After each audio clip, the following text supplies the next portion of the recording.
NXT starts off in Miles Bourne versus Lexus King lights out match. This match was fun. This match was fun, exciting. I did not really care for this match, to be honest with you, but it was a really fun, exciting match. Miles Bourne picked up the victory. I thought the match was really good. The only thing I will say, the lights was a bit too dimmed at times, to be fair, where you barely could see anything, but your eyes did adjust to it as the match went on. But overall, Miles Bourne picked up a good victory. I haven't really been covering this story, mainly because they've been kind of inconsistent with showing this story, but also too, I just felt like the story wasn't that important or that good enough to really review consistently, because this story does feel like filler. The reason why they even have a lights out match is really because of the storyline of Lexus King acting as if Miles Bourne was blind and deaf at the same time. So they ended up doing this lights out thing. I think at one point he even pretended to be blind at one point. Oh no, that was because they ended up having a blindfold match due to him thinking Miles Bourne was blind, which was led to another thing. So that's why this match ended up happening. Miles Bourne picked up the victory. Um, I would say I'm somewhat interested to see where this goes. Let's hope that eventually they build up that North American Championship picture. Eventually, either win either page either retains or lose to Tavion Heights. Either way, they need more bodies in that North American title picture because outside of Tavion Heights and Ether Page, there's no one else in that division. So Lexus King and Miles Bourne can fit right into that picture. Let's see how that plays out. I don't know if they're going to do that, but I'm interested to see where this goes.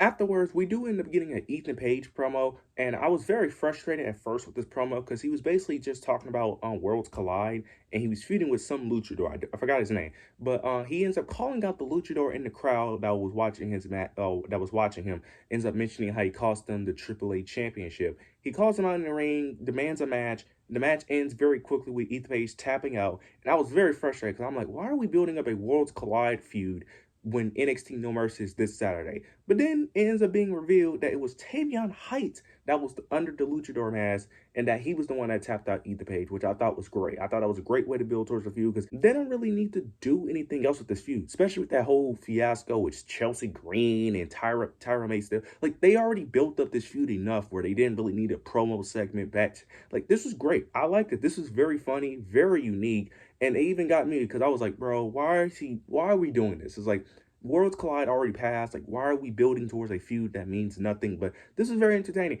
Very to see how if Tavion picks up the victory because he was the one that technically stood tall. But I can still see I can see him actually winning because the story makes sense for him to win due to everything he's been through in this feud. So very interested to see how this plays out. I want them to pull the trigger because I'm high on Tavion. I think he could do great work with that in North American Championship. So I'm very interested to see how this plays out.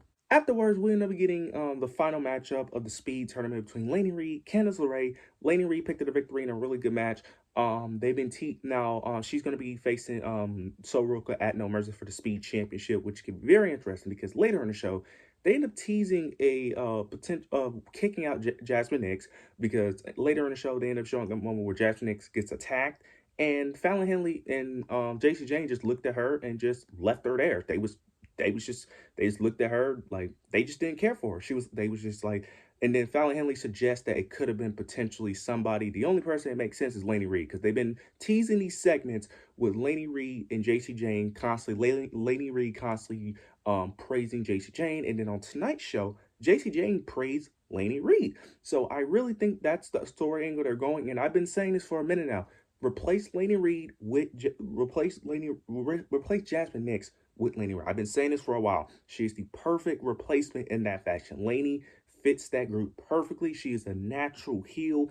I think she has it. I think she has it, especially with some more work. She could easily be one of the main heels in that women's division in NXT. I think she has it. She's really good in ring. I like what they did here. Very interested to see if that's the angle they're going. And I could see her potentially dethroning Soroka because you can have JC Jane and Fallon Henley help her in that match if that's the route they're going. I think that's the route that only makes sense because who else would attack Jasmine Nix of all people? Like, it doesn't make sense. And they just left Jasmine Nix there. They was like Jasmine Nix was they were saying that they gotta drop the dead weight and that she was holding her back anyway, and then they just left her. So very interested to see where this goes. I'm excited for that match because I did not care about that speed championship at all. I still don't. It's mainly due to the story of potential with Fatal Influence that I really care about. But Laney Reed is going to be facing Soroka at No Mercy for the Speed Championship. Very interested to see how that plays out. Hopefully she wins because I don't see the point of Soroka retaining and keeping that championship. So we'll see how that plays out. When I'm getting a quick Jade Cargill vignette segment where she just basically speaks about her feud with with Lash Legend and speak about getting her get back and how she's the top dog of NXT and how she's finna spin the block basically and try to get her win back. This was a really good segment, really good promo from promo segment little vignette from Jada Parker. Love what they I like the build. I like the feud that they've been having with Lash and Jada Parker. I hope it gets more and more interesting because these two have really good chemistry, really great chemistry.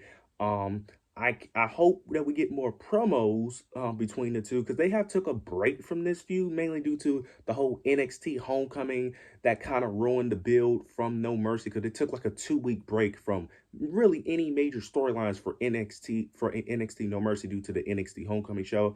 But hopefully after NXT No Mercy they bring this feud back and start building towards this feud because this was one of the more interesting on NXT. So I hope eventually, of course, they're going to bring it back, but I hope they actually, feature it, put it in the main event scene, feature it, give it a lot of time, because, like I said, this was one of the most entertaining things, and hopefully, after this feud, whoever wins this feud, it should be Jada Parker, but whoever wins this feud needs to go after the NXT title. Whoever wins this feud needs to go after the NXT title. They are two of your most over women in your own division. They need to be going after the NXT title. Like, it's time. It's time to put that belt. It's time for them to pull the trigger, have them go after that NXT title. We cannot keep doing filler feuds with JC Jane. And I love JC Jane, and her feuds have been great, but it's time to pull that trigger and have them actually face some real main event talent that can possibly dethrone her for that NXT Women's Championship. So whoever wins this feud, I don't care who. Well, I do care. Jada Parker should win. But if it's Lash Legend, she needs to go out to JC Jane. Same thing with Jada Parker. But this was a great segment. Can't wait to see what happens next. Now we end up getting JC Jane. She ends up cutting a promo against Lola Vice.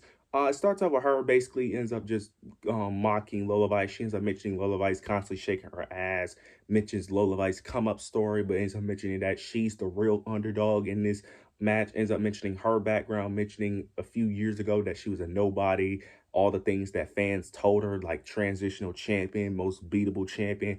She was a third wheel in the faction with toxic attraction, all that. Lola comes out and she basically ends up saying that at least she got an ass to shake, unlike JC Jane. And then she ends up mentioning that JC Jane is barely surviving and holding on to that NXT Women's Championship, and that she ends up saying that she's going to be the one to dethrone her at No Mercy. Then you get JC Jane. She comes back. She ends up mentioning Lola Vice backstory, mentioning how Lola Vice constantly mentions her family and her constantly mentions how she want to make them proud. And she basically ends up saying that at No Mercy, she's gonna her and her family is gonna realize that she is the biggest disappointment because all of those sacrifices, all the things they went through was all for nothing due to her losing at NXT No Mercy. Then Lola Vice attacks her, hit her with a backhand fist, stands tall with the NXT Women's Championship. I like this promo. This was a good promo. Lola Vice has greatly improved. Now, she's not the greatest on the microphone. She was okay in this segment. She wasn't great. She was okay, but she's a lot better than she was last year. She even mentioned last year, mentioned her crying. I ain't gonna lie, I thought she was gonna cry again because there was moments in this segment where it sounded like she was about to cry. Thank God she did not do what she did last year because, man, last year against Roxanne Perez, man, that segment, man, with her fake crying and stuff, thank God they did not do this.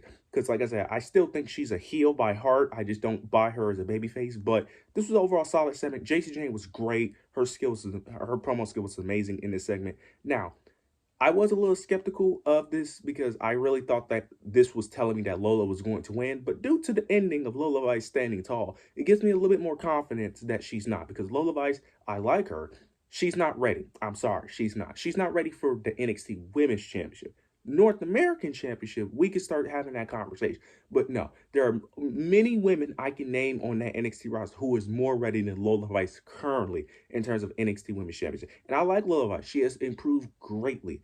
I think she should win a title soon, but not in NXT Women's Championship. She's not ready for that. That's reserved for the Lash Legends, Jada Parkers, Blake Monroe, Jordan Grace to a degree. Now, the only women who should be throwing JC Jane is Jada Parker, Lash Legend, and Blake Monroe. If you ain't those three women, it don't matter. I'm just gonna be. You should not be anywhere near dethroning. So same thing with Kalani. I like Kalani, but she's not ready for NXT North Championship either. She North American, sure. NXT Championship, absolutely not. But this was a good segment.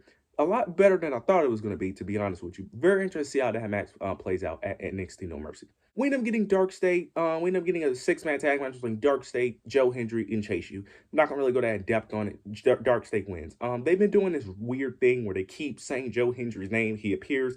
They're doing this weird angle with Dark State and Joe Hendry, which I don't really understand.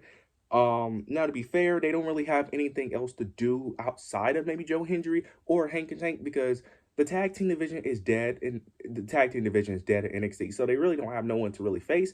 So that's what they're stuck with. Now, I don't mind it to a degree. I just wish that they stopped using the Joe Hendry he appears meme. Like, now I was like, they did it in a creative way this week. This week was very creative, but even still, we're overdoing it. This is like the fourth week in a row, if I'm not mistaken, where they have done the Joe Hendry meme. It's like, why are we just spamming it over and over again? That's my only issue with it. It's like, calm down with it. Like, it's cool. It's a funny thing, but after a certain point, it stops being cool and it starts being cringe and corny when you keep spamming the same thing over and over and over again. Like it gets a bit annoying at times. But Dark Side picks up the victory as they should, because you want them, they're the tag team champions, and plus you want them to look strong as a dominant faction. So it makes sense for them to pick up the victory.